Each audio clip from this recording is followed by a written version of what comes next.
What up, humans? I'm Alora Scott, the Storytelling Zan. Okay, so these are my first, off the cuff reaction to House of the Dragon Season 2, Episode 1. And I'm going to talk about things that I like and things that I dislike. So, first off, I really love Harry Collette as Jace. I think he's great. He's a great big brother. I love Emma Darcy. Emma Darcy is beautiful and so sad. Oh, I can feel that pain and that anguish.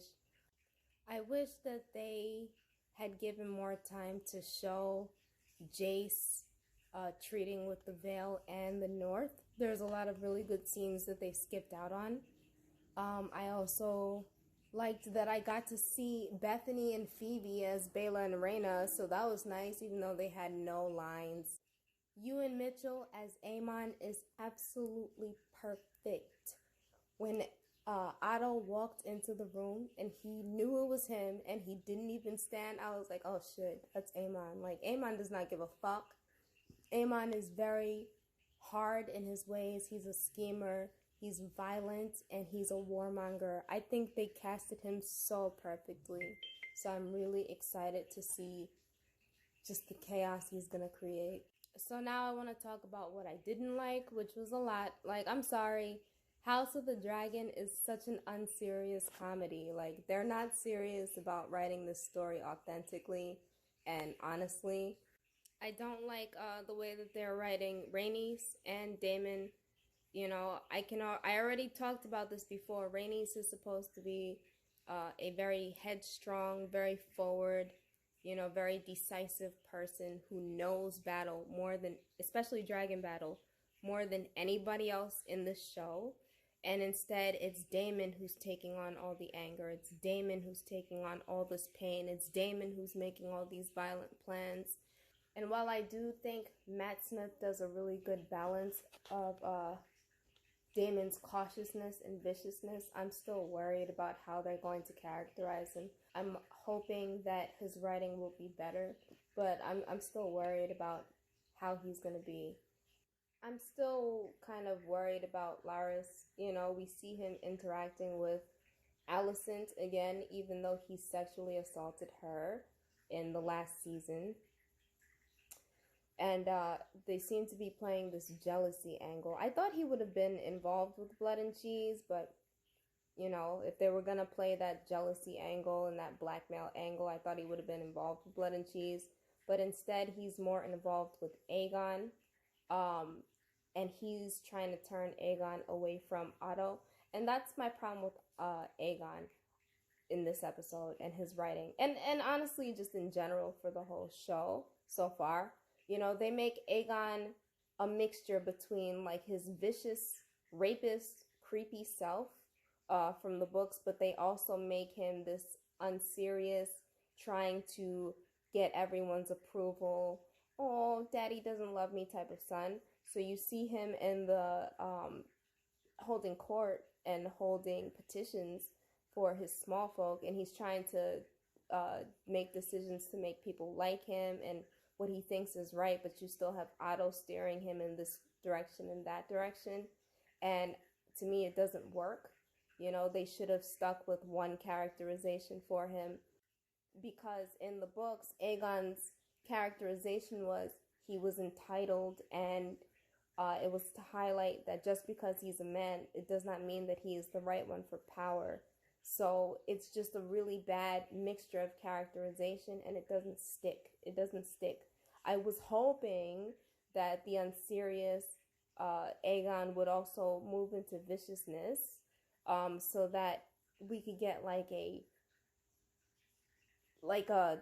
sideways type of Joffrey. Like, he's so entitled, he thinks he deserves to be king, but he just doesn't hold on to it, and no one takes him seriously. Like, Alicent doesn't take him seriously, Otto doesn't take him seriously.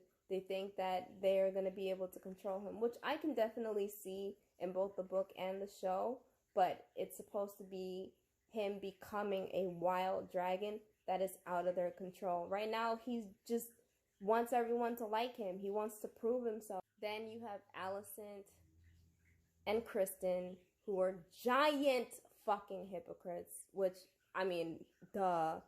I don't know why they added that, but it's funny. And they didn't, like, they kind of indicated in the first season that there was an attraction between them, but there's no definite moment when we know when they started fucking. So it's just weird. I think that they fumbled Allison's character so much.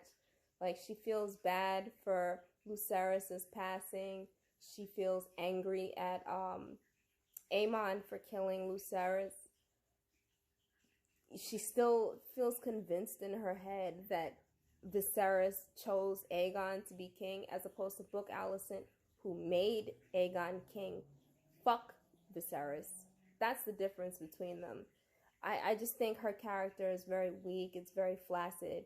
And oh my God, Blood and Cheese. Blood and Cheese was absolutely garbage.